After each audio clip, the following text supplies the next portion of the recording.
look like, and let you know sort of what the flow will be. Just a couple of things to let you know in advance. The Beaver is here, a reporter from the Beaver, Kochiko is here, and we have Jeff Fairley from, who's a Sheridan teacher, who's actually documenting this afternoon's discussion. And following that, we are going to put together a draft document, send it out to the panelists, who will then have some input into it. And that document, resulting in the conversation today, will be sent to the Ministry of Health and Long-Term Care and every provincial MPP in Ontario. The reason I point this out is because I want to encourage you all, when you get to the Q&A session, to make sure that you participate, encourage you to participate. We have handheld mics, so I will come down into the audience. Because this is not accessible, we arranged to just have some handheld mics that I can come down and you can pose your questions from where you're seated, okay? I want to give you a little bit of history and context about how this came together. So you'll recognize the last name. My mother, Pearl Cameron, who's sitting in the front row, my left, center, has organized today. And to give you a little bit of information, she first planned to do this about 4.5 years ago. And I'm just going to tell you a little bit about her story to give you the context of how this all happened. So, as someone who confronted the personal home care system for about 15 years and was a client within that system, she realized that, from her perspective, and I don't very often get the chance as her son to speak for her, but I get to do that today. So I'll probably still get into trouble, but we'll go. She realized in that care that she was not being treated as an individual in a way that she felt was the delivery of care with dignity. So she contacted her MPP. She happens to live in Oakville, so that was at the time and still is Kevin Flynn. And Kevin put together a meeting with my mother, the then provincial CEO of CCAC, whose name I have forgotten. You may remember. Margaret, yes. And Kevin Flynn, my mom and I. And we had a roundtable discussion where she shared her experiences as a service delivery client. And I would just tell you that jaws dropped around the table. Because when that group of people heard what, from a senior's perspective, they were confronting in the way the system, from her perspective, was treating her and other seniors like her, we realized that this isn't the way it's supposed to be in our great country of Canada. At least that's not the model that we wanted to defend. And following that discussion and following that meeting, my mom's care was addressed in a positive way.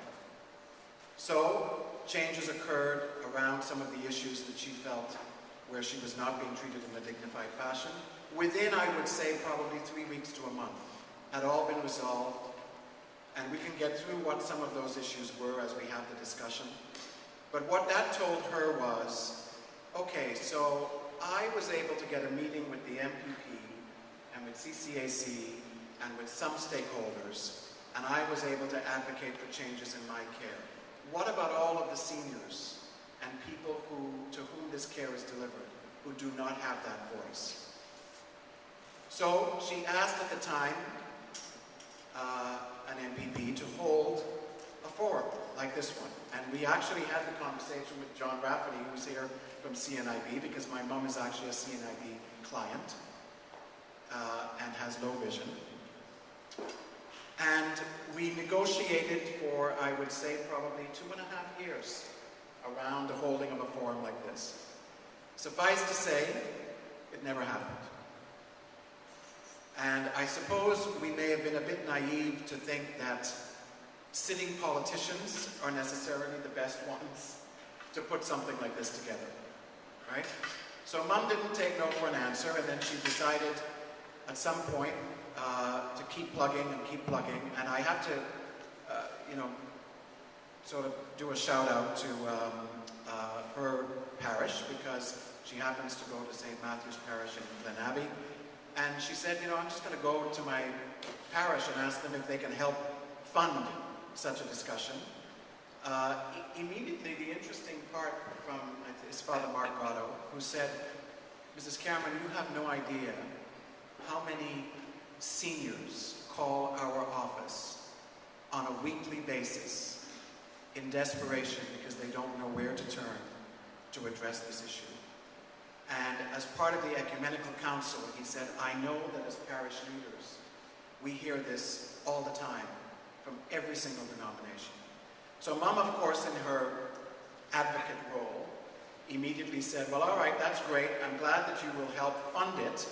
But just so you know, this is not specific to one religious group. This is for everybody, so we have to do it through the Ecumenical Council. And Father Mark was very positive with that, and he sent out ads through all of the churches in Oakville.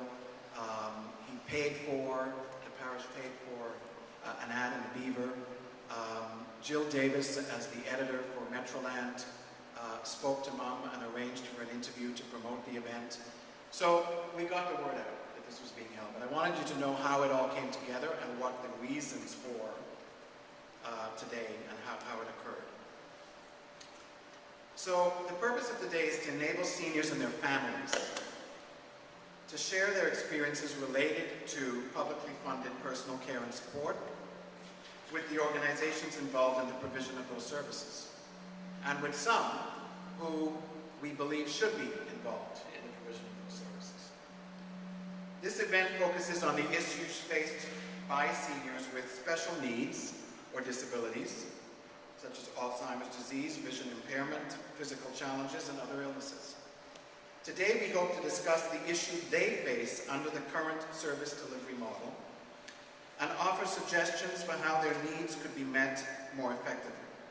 In addition, families who receive successful personal care and support experiences also needed a forum to share approaches and methods that they realize have worked well.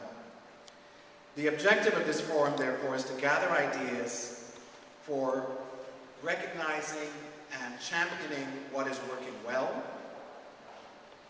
and coming up with ideas for improving the delivery of publicly funded personal care and support so that the needs of all seniors are met with compassion, dignity, and respect. A synopsis of this discussion will be provided, as I've said earlier, to the Ontario Ministry of Health and Long-Term Care and every provincial member of the legislature in Ontario. Seniors are told that staying in their homes, and I guess this is where I'll wear the family member's hat, because one of the reasons that I'm moderating today is because it's not only the client, and that can be a senior, and it can be those that are disabled or those with other limitations and other vulnerable members. So the delivery of this service is not only specific to seniors, but those of us who are families of those clients are told that by staying in their homes and with their families, that this offers substantial savings to the public health care system. Yet many of those clients believe these savings are not, in fact, reinvested into home care. Otherwise, the service delivery would meet the needs, and waiting lists for service would not be a reality.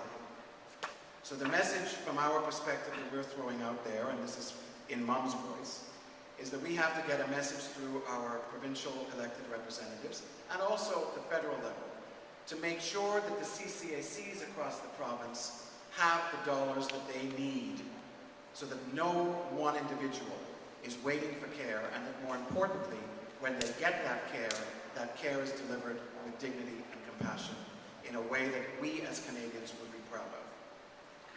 Several panelists representing various facets of the health and personal support system will provide, at the beginning of this event, brief presentations from their perspectives of their organizations, and then participate in a constructive dialogue with you.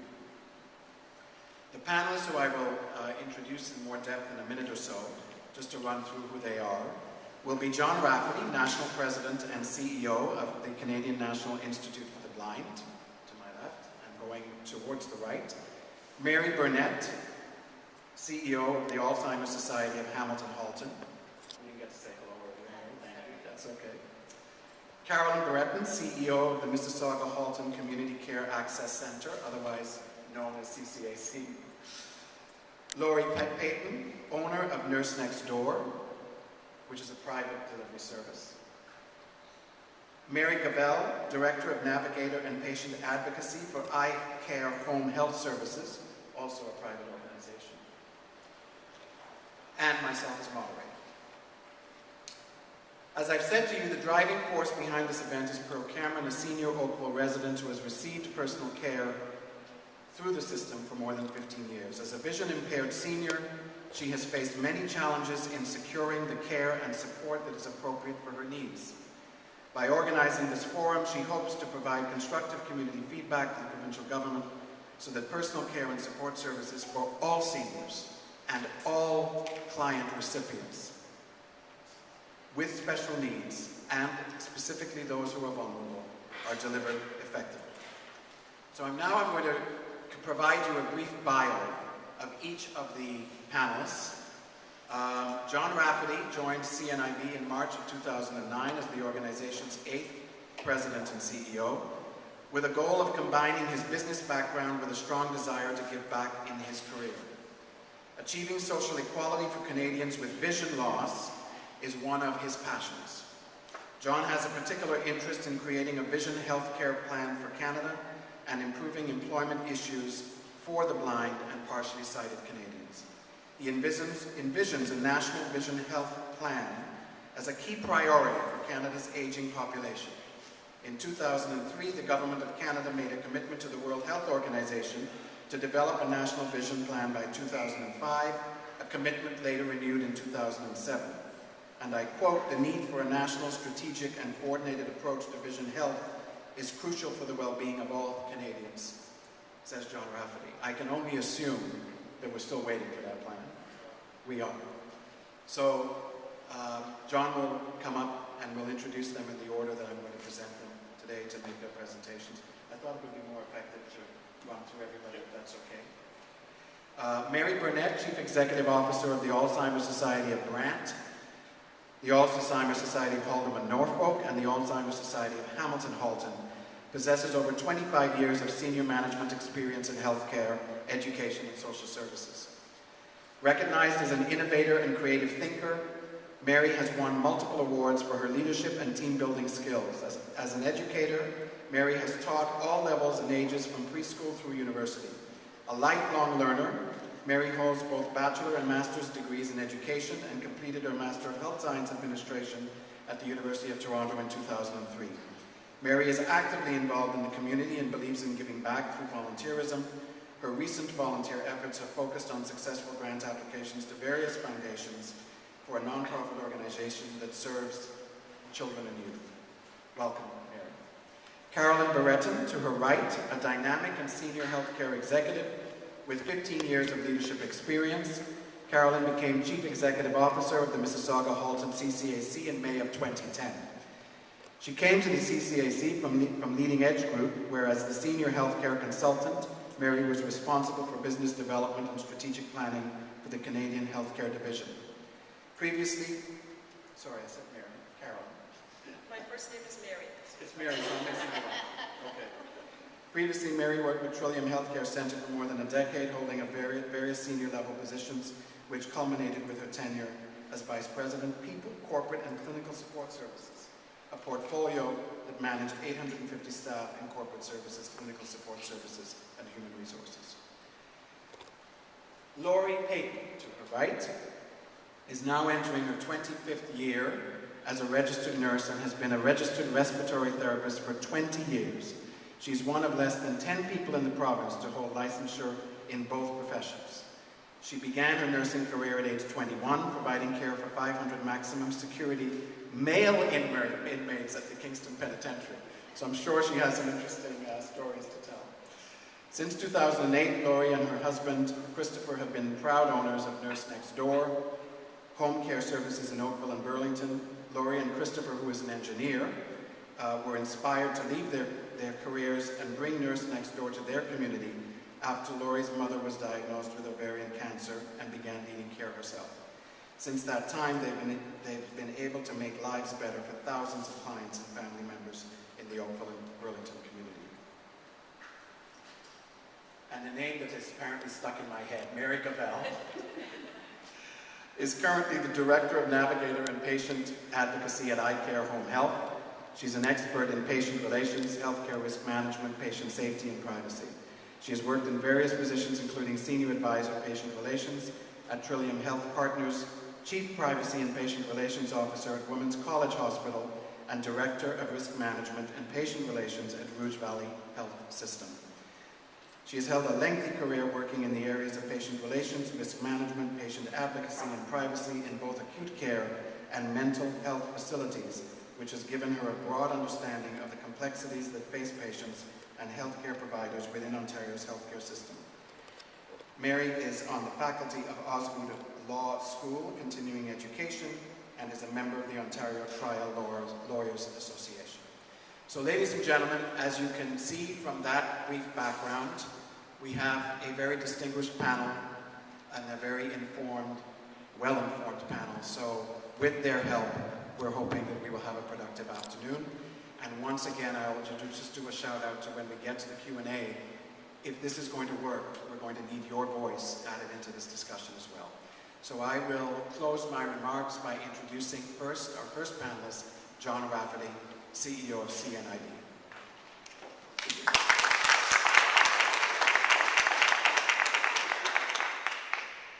Thank you very much, John Frederick, and thank you to Pearl.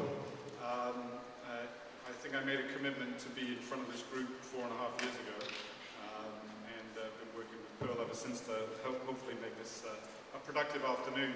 So today I'm going to cover a few things regarding CNIB. We're a very well-known organization by name, but not necessarily well understood. And then I'm going to talk about what the future challenges are in Canada related to vision health and some of the things that we're doing to hopefully make that future a better place. We've been around since 1918. CNIB was founded by veterans returning from the First World War who've been blinded, and with this large influx of Canadians returning at that time, they knew that we needed to do something to make life a better place for those Canadians. And we've gone through a lot of iterations as an organization through almost 100 years now, but always with a purpose of looking for ways to ensure that people can fully participate in life regardless of their level of vision. Back in the 20s and 30s, we were an institution that people lived at, and we had sheltered workshops that people worked in. In today's day and age, we believe in full participation in life. We believe that through effective and coordinated rehabilitative skills, that people should be able to achieve anything that they want, regardless of their loss of sight. In Canada, we have a very good and strong, robust healthcare system, but we've got a number of things that we face as we look to the decades ahead. We did a study a number of years ago in Canada called the cost of vision loss. At that time, the full end-to-end cost of healthcare all the way through to societal impact was over $15 billion is the cost of vision loss in Canada. Today, more than 1 million Canadians declare themselves as being blind or partially sighted, and that number is growing because of our aging population by close to 45,000 Canadians every year. So we really have an epidemic driven off of aging more than anything else. There aren't net new diseases that are stealing people's sight, but because we are insistent on having more birthdays than we used to, this is something that we are all inevitably going to face. Today in Canada, CNIB provides rehabilitation services which is when we work one-on-one with individuals, to over 150,000 Canadians in offices from Corner Brook, Newfoundland to Vancouver Island, and all the way up to Yellowknife and into the Northern Territories. So we're a very key part to this continuum of care that people have. And I think there's a few things that I just wanted to highlight that I think are very important, particularly to today's topic. And that is that in the research that we've done, we know that Canadians, particularly senior Canadians who have lost their sight, are 3 times more likely to also struggle with clinical depression. They're 4 times more likely to be hospitalized because of a hip injury due to a fall. They're twice as likely to incorrectly take prescription medication if they've got no sight. And they are likely to enter assisted living facilities 3 years early than the seniors who have full sight. So those elements really speak to what over the coming decades as the population of Canadians that is over 65, that today sits at around 13% of Canadians, is going to more than double to over 26% by the year 2031. So the challenges of integration of services for Canadians who are blind or partially sighted, and specifically to the seniors community, who are in most cases not just dealing with sight loss, but they're dealing with a multitude of other challenges as well that are age-related. These issues are going to magnify over time. They're going to be 2, 3, 4 times more important as the population ages. Over the last number of years, we've been working in communities across the country on how can CNIB best position the services we provide, the rehabilitation tools for someone to travel safely in a community, and the skills necessary to be able to live independently and safely at home. Those are the 2 mainstays of and the foundations of independence. And we've been working with the community. We began an engagement process back in early 2011, which culminated in a new strategic plan. And there are copies of this, the document on our strategic plan in the back, and I'd encourage anyone to take a copy, which has the number 1 priority in that. The most important goal is for us to work provincially on a process to integrate the vision rehabilitation needs of Canadians, of which almost 80% of those are seniors, into a continuum of care that is effective. One of the successes of CNIB has been that we've always looked after things for Canadians who are blind or partially sighted right from our beginnings 100 years ago. One of the challenges of CNIB is we've always looked after everything for Canadians who are blind or partially sighted, and we've been quite paternalistic at elements of our past, and we know that we need to integrate what we do into an effective continuum of care. Whether that's us transferring skills and knowledge into other healthcare professions who are dealing with people with other challenges in their senior years, and how we can become more seamless to the patient. So our number 1 goal is this integration into a continuum of care. We've begun that dialogue in provinces across the country, and forums like this and individuals like Pearl helping stimulate this type of discussion are going to be what is critical for us to be successful in doing this moving forward. So I think I will stop there. I'm going to look forward to the questions on how we can do this better for people specifically in this area. I do know that our primary goal is to integrate our services more effectively as we move forward, especially as this population doubles. So thank you very much for being here on such a beautiful day, and we'll talk to you soon. Thank you, John. Yes, Mary Burnett with the Alzheimer Society of Hamilton Halton. Good afternoon, and hello, Pearl. Nice to meet you. Pearl asked me to speak over 6 months ago, and she is a dynamic woman. Obviously, she has lots of tenacity, and I'm very delighted to be here. One of the biggest issues we face as the Alzheimer Society is our name. We actually serve any form of dementia. Just hands. One of the questions I often ask, how many people in the room know someone or have a family member who's been affected by dementia? Put up your hand. Look around the room, almost all of us. And I have to tell you, over the next 20 years, everyone in this room will have their hands up. Today, over 750,000 Canadians have a diagnosis or are living with dementia. That number is going to more than double over the next 30 years, by 2030, I mean. And for every person affected, such as me, I'm a daughter of a person with dementia, there are 10 more people impacted. So dementia is not just an individual, a disease that impacts the individual, but impacts the whole family. The spouse, the child, the sister, the brother, the friend, the partner, the grandchild. It is a disease that can have tremendous burdens of care. 5 years ago, or even 10 years ago, our organization really focused on the needs of caregivers. And there was a very good reason. It's because of the amount of caregiving that is required. This disease can go on for as many as 17 years. There is no cure. It is a terminal illness. That is all changing as our physicians are becoming better at diagnosing. They are learning more about the disease. More and more people are being diagnosed much earlier. And people with the disease have a strong voice and want us as Canadians to start being more sensitive and aware of their needs. I get very upset anymore when there are seniors jokes because, you know, there's a lot of ageism in our community and in our country, and that has got to stop.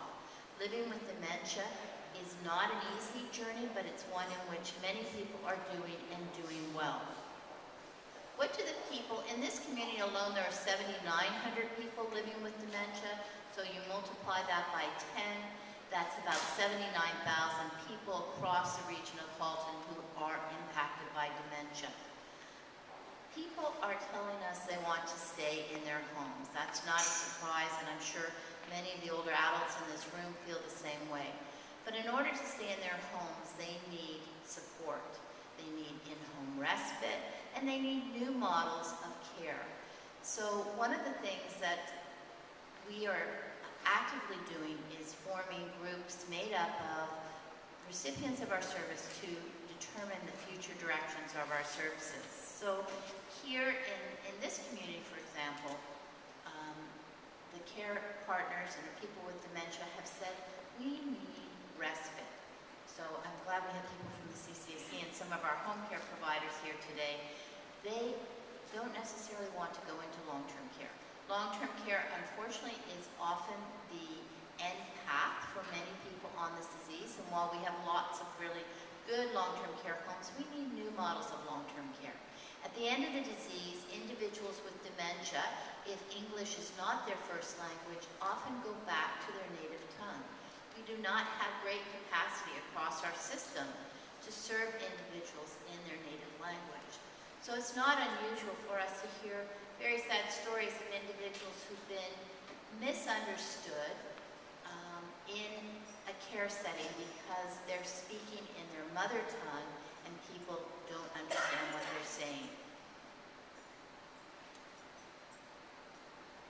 Some of the new models of care that people have asked for are not really new to the broader community and social service systems. I don't know if many of you are aware, but in the developmental services and in children's services, there are models of care that are more individualized, called special services at home or the passport. And I think that many of our families are saying, could we have financial incentives? Could there be ways that we could direct the care for our family members? We also hear that families would like smaller long-term care options. So rather than the large 200-bed facility, perhaps more group home or family home type environments as have occurred in other sectors. We are the only G7 country that does not have a national dementia strategy. We need to speak to our politicians about that. It is still a disease that is very much in the closet. I spoke with a group of male caregivers the other day, and I said, if I had $10,000 to invest, where would you want me to invest it? And they said, Mary, your services are great. We don't know what we'd do without your counseling and education, but the reality is most people in our communities don't understand dementia. They don't know about dementia. They don't want to hear about dementia because there's still a lot of stigma about this disease and shame. You've got to put that money into public awareness. We have to raise public awareness about what this disease really is all about. Many people I know have dementia and they won't tell their friends. Because what happens is friends often fall away because they don't understand. So the answer to that, we believe, is more education and more sensitization to the very issues that people live with. Dementia rates are only going to increase because we are living longer. The biggest risk factor for developing dementia is age, but then of course other things like cardiovascular health, so if you have diabetes, if you've had a brain injury, all of those things can add to your likelihood of developing dementia. But there's some really cool research, and it's one of the things we're doing in this community and in Milton is we've started a new exercise program with people affected by dementia, because new research is showing that exercise can not only reduce our risk of developing dementia, but can slow the progression of the disease. I would like to also put in a point in favor of further integration of our services. I think we're very siloed, and we work very closely with our hospital partners, our CCAC partners, but sometimes it's difficult because we're all moving so fast to communicate really well around the care that we all need to be part of. And so further models, hub models, where there are centers of excellence where all the community providers can come together under one roof. And I have to tell you, there is an exciting model like that in Hagersville, and I'm working with the CNIB, my organization, and Brain Injury Services, and many other community partners, so older adults don't have to go to the Alzheimer Society and Brain Injury and the CCAC, but they can come to one spot and meet the providers and learn about the different services that are available in their community. Thank you very much. Thank you, Mary. Caroline Barrett with Mississauga Halton CCAC. Now, we're going to try and use the PowerPoint, and I know in this bright sunny day that we didn't expect at this time of year, it may be difficult to see, but hopefully you can make out some of It'll it. be very hard to see, but that's fine. I'll certainly speak to it. So thank you for the opportunity to be here today.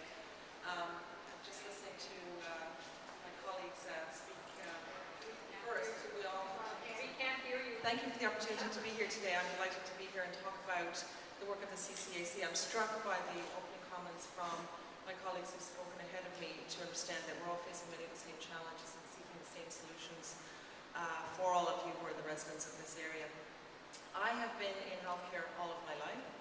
I started out as a nurse and a midwife in Ireland, and moved to Canada a number of years ago in a nursing role taking care of patients in long-term care facility in the city.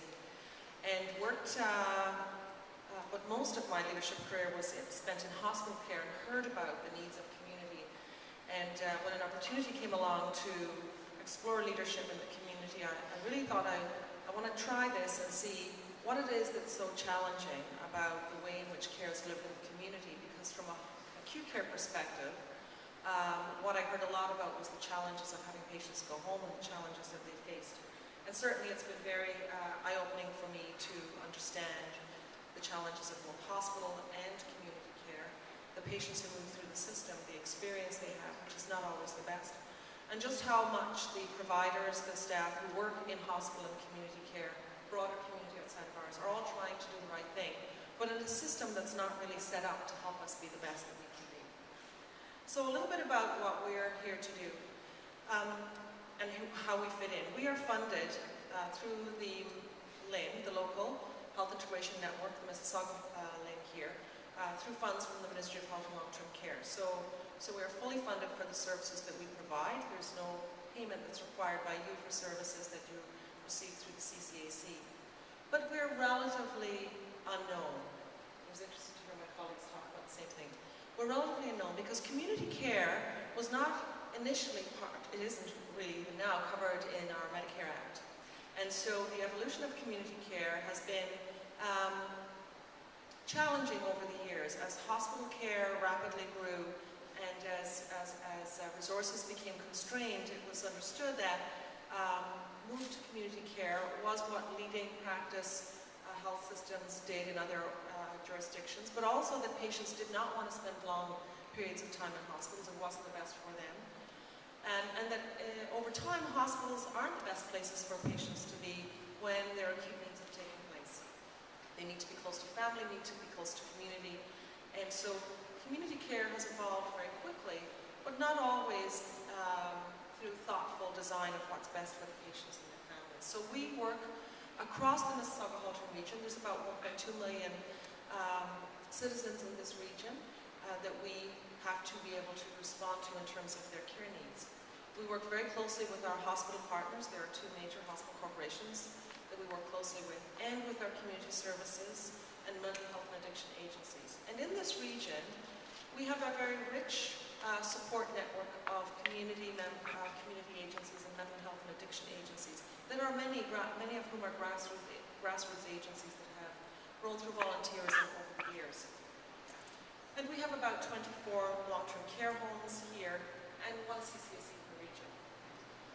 This is a rapidly growing region, and you all probably know that funding in the healthcare system is going through a change to try and meet the needs of a rapidly growing healthcare system, which is reflected in how we use our services in hospitals and the growth that my colleagues are seeing in their organizations as well. On average, we have about 43,000 to 44,000 patients every year that we provide care to.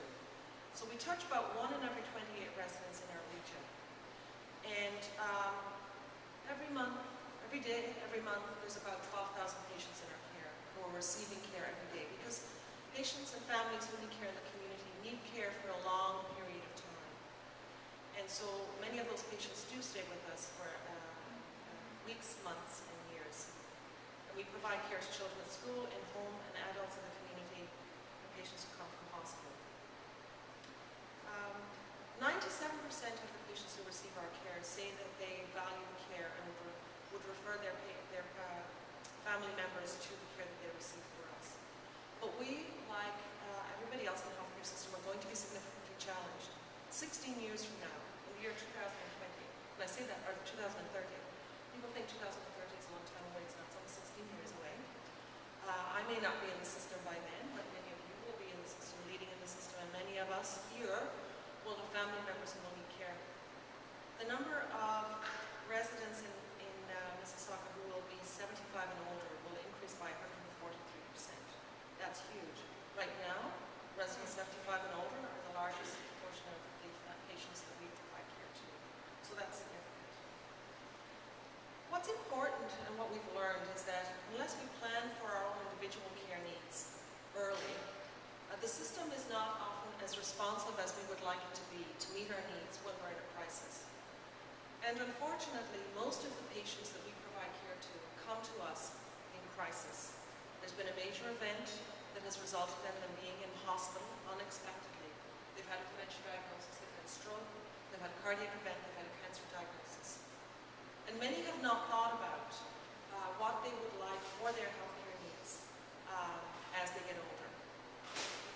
So we provide patients support when they leave hospital for home, and what we've known over the years is that the amount of time patients spend at home is very, very short, so patients do come home to finish up their care quite frail and quite fragile. We do get referrals from patients in the community to help patients stay at home. We take care of all of the aspects of placing patients into the long-term care homes. We do make sure that long-term care is the last option that patients and families consider. But what's interesting is that that's a big change for our community. In our community, up until recently, long-term care was seen to be one of the preferred places of care.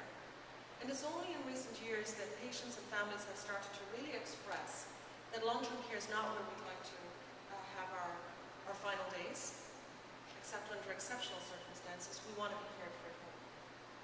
We help patients die at home through providing palliative care supports.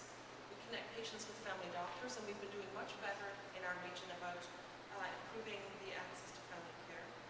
We help a growing number of children attend school safely by providing care in the schools or to stay at home safely and out of hospital. And we refer to many of the community agencies in the community and in the mental health and addiction sector. We have a number of partnerships with our hospitals.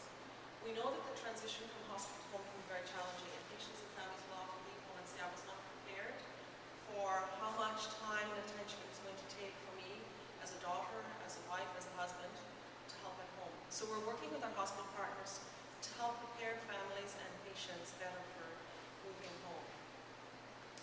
We have launched a Share Care Council, a smaller version of what you're doing here today, bringing patients and families together who have experienced the system firsthand to help us design how the system could be better. And we've also heard about the need to bring service providers who provide very different kinds of supports, but who are all essential for good care at home, bringing them together in a better way.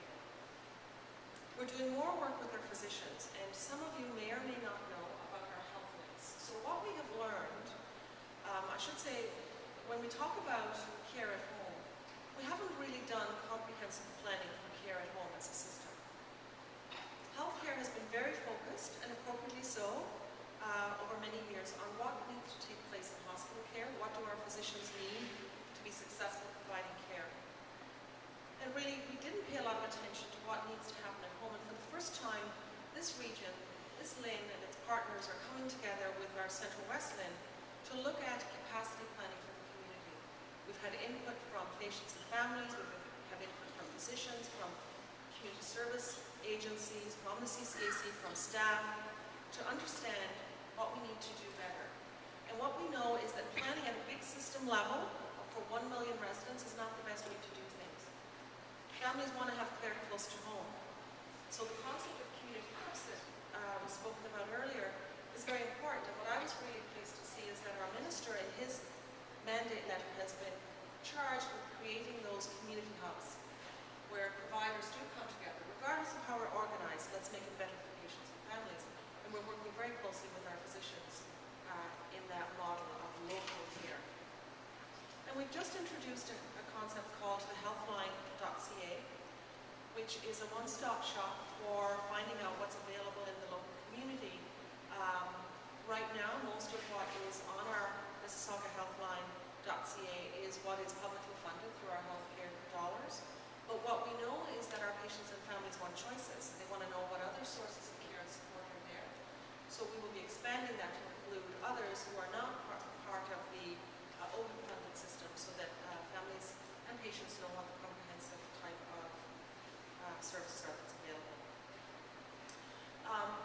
I was pleased to hear about the story of your mom and how you spoke up about the care needs, Pearl, that you had, and how the system wasn't meeting your needs. And we do have a process for getting feedback from patients and families. And there has been a sense that if I speak up about my care, what's not working for me, maybe my care won't be delivered in time. Maybe my care will be taken away. And that's not the case. All of our care providers that we speak with learn immensely from hearing about the experience of our patients and families. So I was really pleased to hear that we were able to respond to what those care needs were for you and for your mom. But we want to make sure that when you're working with our teams, whether it's our care coordinators or our nurses or our personal support workers, that they are the first person that you talk to about your care needs not being met. And if that doesn't work, we have a process for making sure you can even call me and speak to me. But it's much better when you have an ability to talk with your care coordinator, your nurse, your personal support worker, and if need be, then come through the process in our CCAC, which is a defined process. We have an ombudsperson who looks at the issues from the perspective of the patient and the family, and tries to work with our teams if we have addressing challenges and resolving issues. But all of our services can be, issues with services can be escalated through our Health Services Appeals and Review Board, which is a provincial board that anybody can contact, not unlike the support that's available through long-term care. And a little similar to what the Minister brought in last year around an ombudsperson for healthcare and hospitals.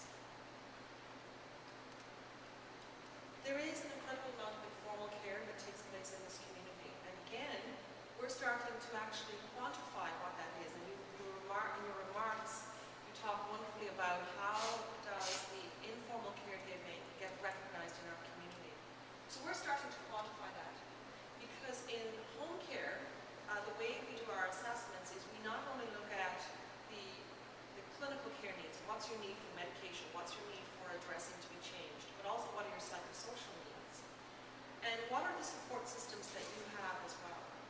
Some communities do not like others providing care for their family members. They want to do most of it themselves.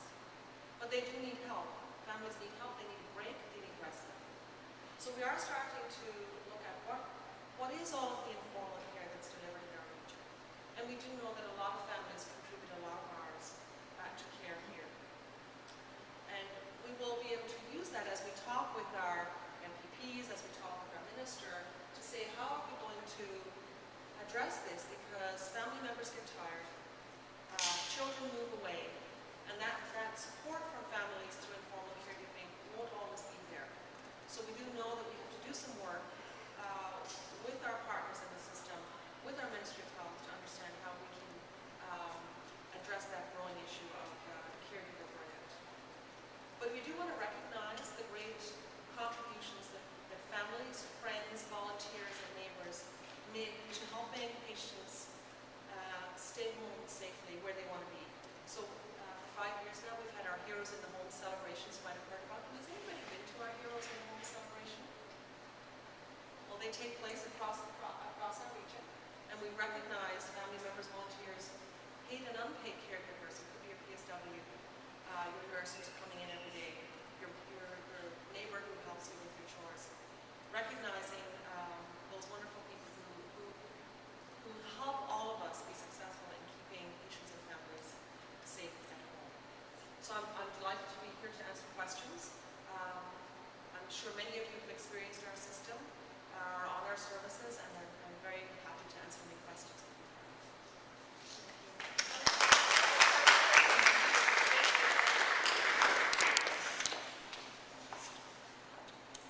I just want to give a big shout out to you.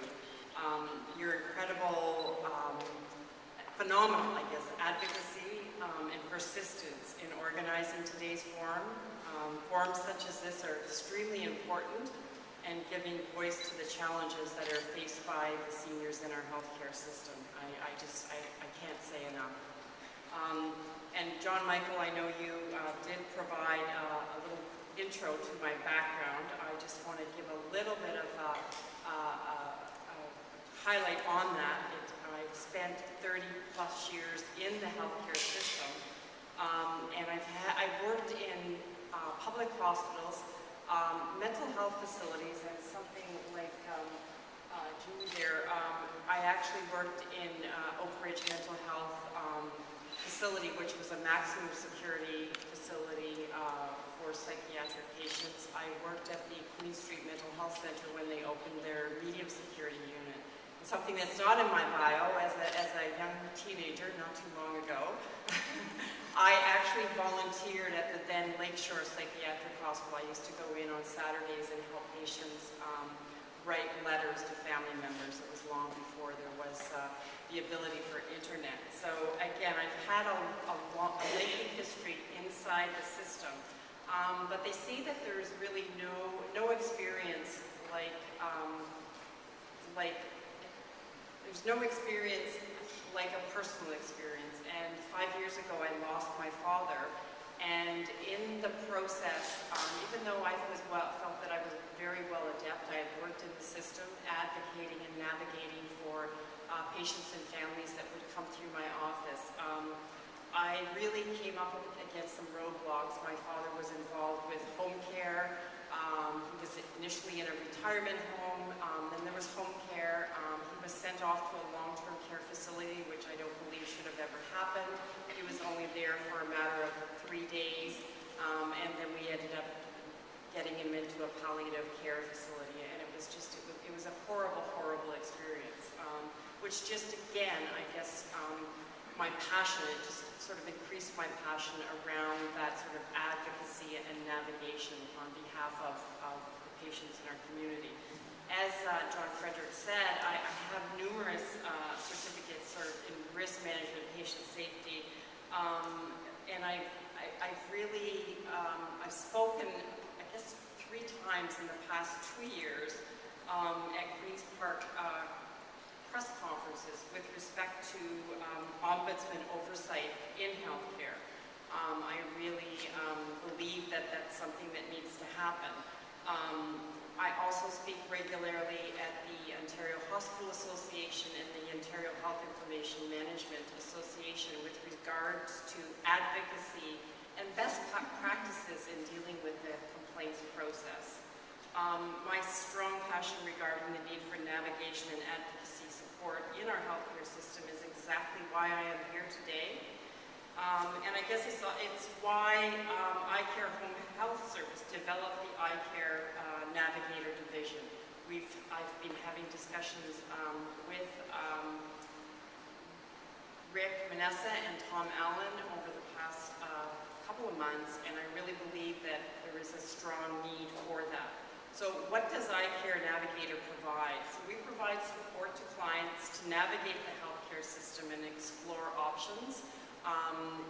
Because of the sort of background and experience that I've had relating to a variety of healthcare resources, when you're in the moment and when families in the moment of the event, it's difficult to step back, so I can be that person that can provide that support to navigate.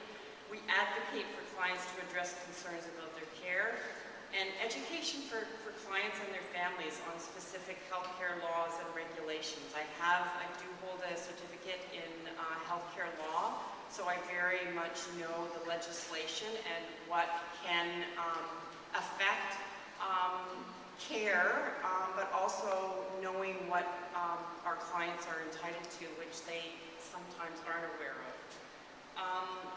With respect to independent oversight, currently, and I know Carolyn, you touched on that, but Ontario's Ombudsman Office does not have jurisdiction to investigate complaints regarding healthcare. There's no independent oversight for patients and their families to turn to when they have complaints about their healthcare. Again, it's somewhat of a silo process, as Carolyn mentioned within, the CCAC. There's some very good processes that do exist with respect to various agencies and hospitals, but I believe that a strong complaints resolution process is meant to be a neutral, objective resource from which patients and their families can seek advice with regard to concerns. I also believe that there must be openness and honesty and a trusting relationship for the process to be successful in reaching resolution. When staff employed by a healthcare organization are managing the complaints, it can be challenging to remain neutral. And I've been there, I've been in that position. So I know from personal experience that a large number of complaints can and are resolved within the healthcare system. However, as seen frequently in the media, there are cases that require independence from the healthcare system and its staff in order for decisions and outcomes of investigations to be received as fair and credible. Since the launch of iCare Navigator, I've had contact with patients and family members with concerns about care that was being provided. There was an expressed concern, as mentioned here by Carol and a number of others, about going forward within the healthcare organization for fear that there would be a negative impact on their ongoing care, and they were at a loss as to how to navigate the healthcare system and how to advocate for the healthcare that was needed. I know, Pearl, you expressed in the media that many seniors think if they criticize the government or bring any issues forward, the services will be cut. You are absolutely correct in stating that that could never happen, as Carolyn has stated as well, that it just won't. I want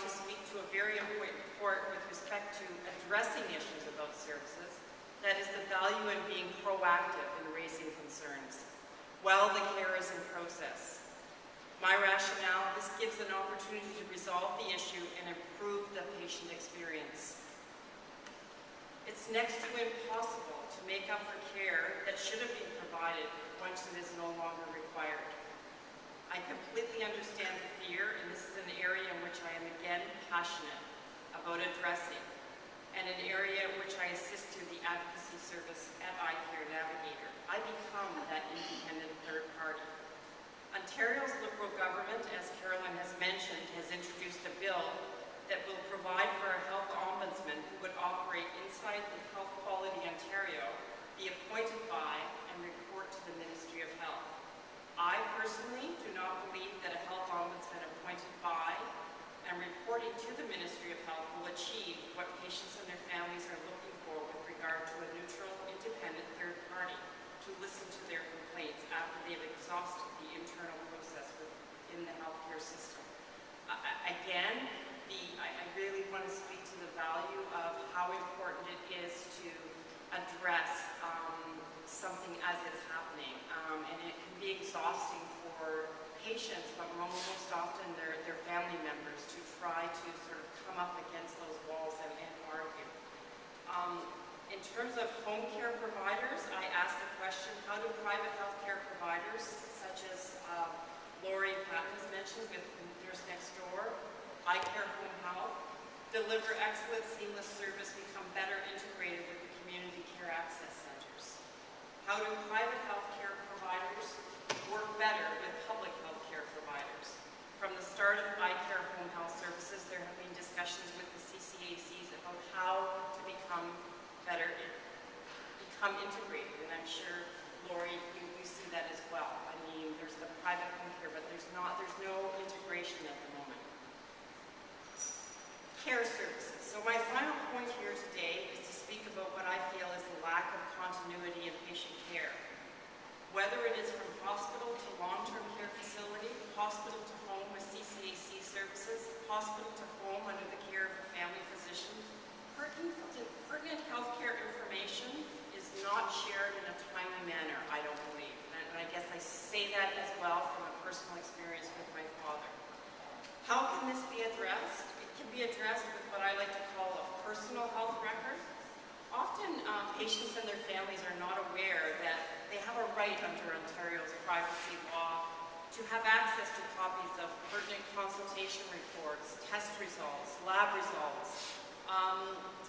These tests can be significantly important and affect the continuity of their ongoing care in the community. I know, Carolyn, there's an initiative right now with the Mississauga Halton CCAC and Trillium Health Center to close that gap. I really hope that it does make a difference, but again, there's such a difference amongst the CCACs in the province. So where some CCACs are maybe innovative in coming up with these solutions, but I just know from a family physician perspective,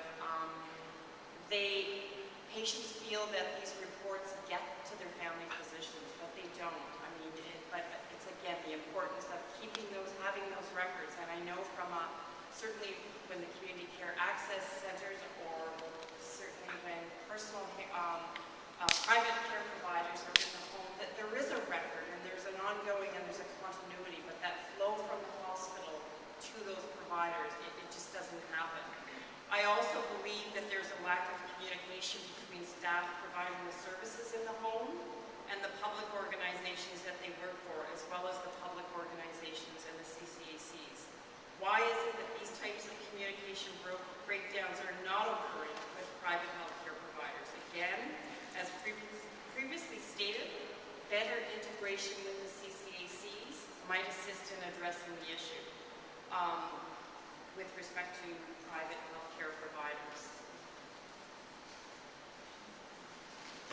I believe that this communication breakdown is a major contributor to complaints about service provision in home care, which needs to be addressed. I mean, communication, I know having worked, like I say, 30 plus years in the area of complaints and addressing complaints, I would say that 90% of the root cause of these complaints comes down to communication. So again, it needs to happen. Thank you, Pearl, for including me on the panel today, and thank you to those who have attended today's forum to share their own experiences. I look forward to discussion which will follow shortly.